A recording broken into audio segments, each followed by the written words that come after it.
പിതാവിൻ്റെയും പുത്രൻ്റെയും പരിശുദ്ധാത്മാവിൻ്റെയും നാമത്തിൽ ആമേൻ. അവൻ തൊട്ടനുഗ്രഹിക്കുന്നതിനു വേണ്ടി ശിശുക്കളെ അവൻ്റെ അടുക്കൽ അവർ കൊണ്ടുവന്നു. ശിഷ്യന്മാരാകട്ടെ അവരെ ശകാരിച്ചു. ഇത് കണ്ടപ്പോൾ യേശു കോപിച്ച് അവരോട് പറഞ്ഞു, ശിശുക്കൾ എൻ്റെ അടുത്ത് വരാൻ അനുവദിക്കുവിൻ, അവരെ തടയരുത്. എന്തെന്നാൽ സ്വർഗരാജ്യം അവരെ പോലെ ഉള്ളവരുടേതാണ്.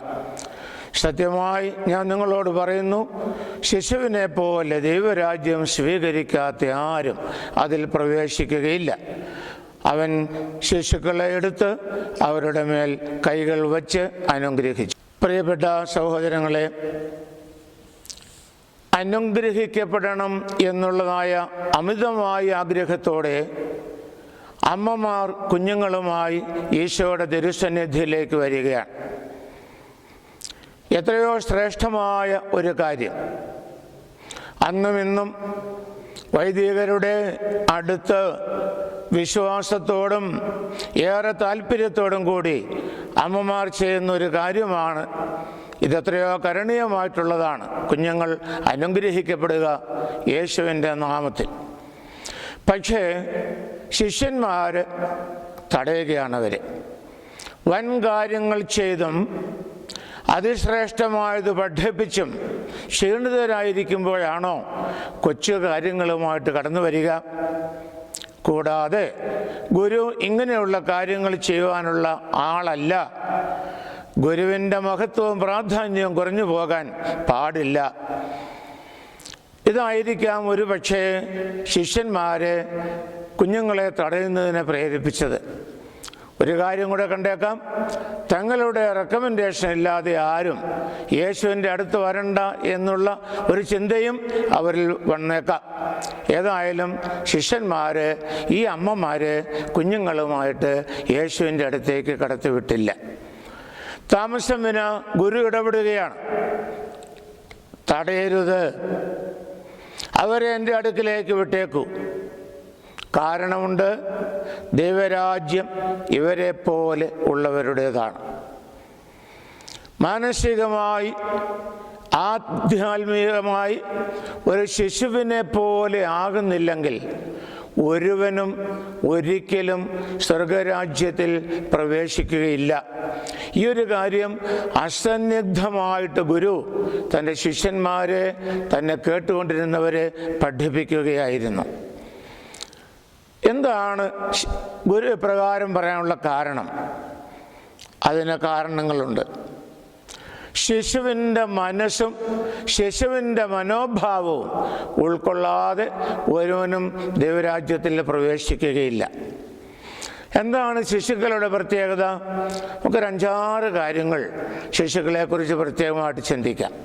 ഒന്ന്, ഹൃദയത്തിൻ്റെ നൈർമല്യം. യാതൊരു കളങ്കവും കന്മഷവുമില്ലാതെ എല്ലായ്പ്പോഴും പ്രവർത്തിക്കുകയും പ്രതികരിക്കുകയും സമീപിക്കുകയും ചെയ്യുന്ന വ്യക്തിത്വങ്ങളുടെ ഉടമകളാണ് ശിശുക്കൾ. വേദപുസ്തകത്തിൽ നമ്മളെ ഉടനീളം വായിക്കുന്നൊരു കാര്യമുണ്ട്.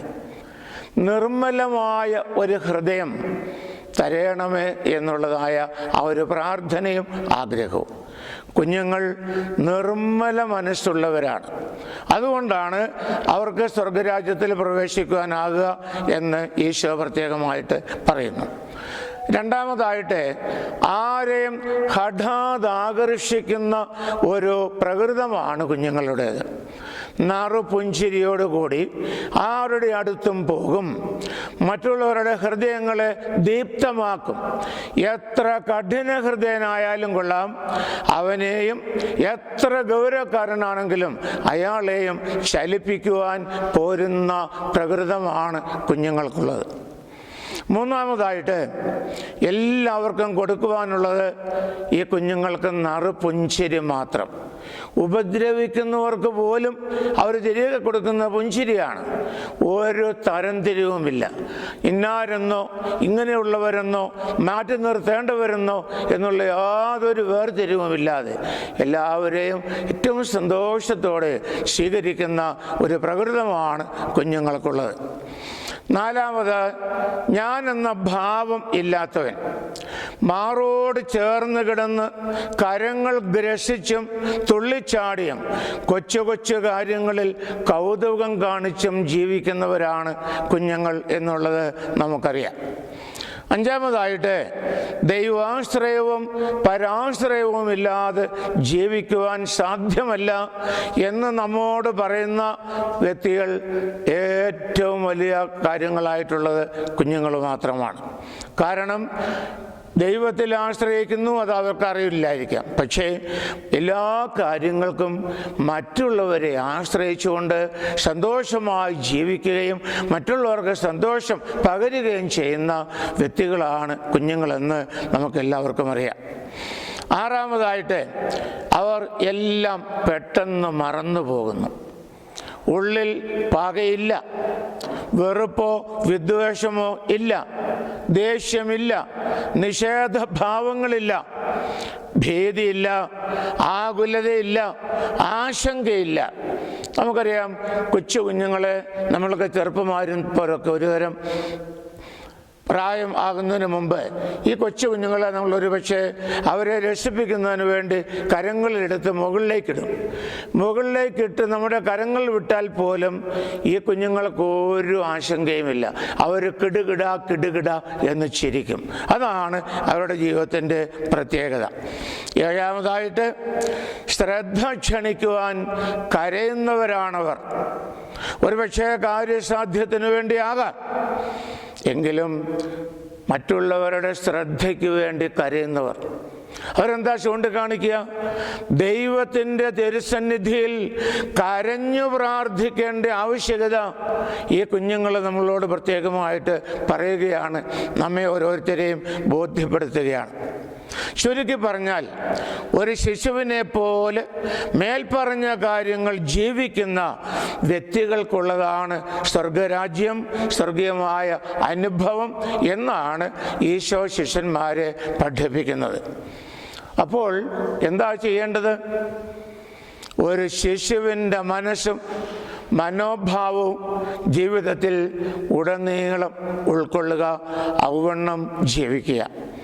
ദൈവാശ്രയത്തോടെ കരഞ്ഞു പ്രാർത്ഥിച്ച് ഹൃദയവും മനസ്സും നിർമ്മലമാക്കി പകയും വിദ്വേഷവും അല്പം പോലും ഇല്ലാതെ, ഭീതിയോ ആകുലതകളോ ഇല്ലാതെ ദൈവം മാത്രം ആശ്രയം എന്ന ചിന്തയോടുകൂടി ഈ ലോക ജീവിതത്തിൽ ആയിരിക്കുന്നവർക്ക് മാത്രം സ്വർഗരാജ്യ അനുഭവം.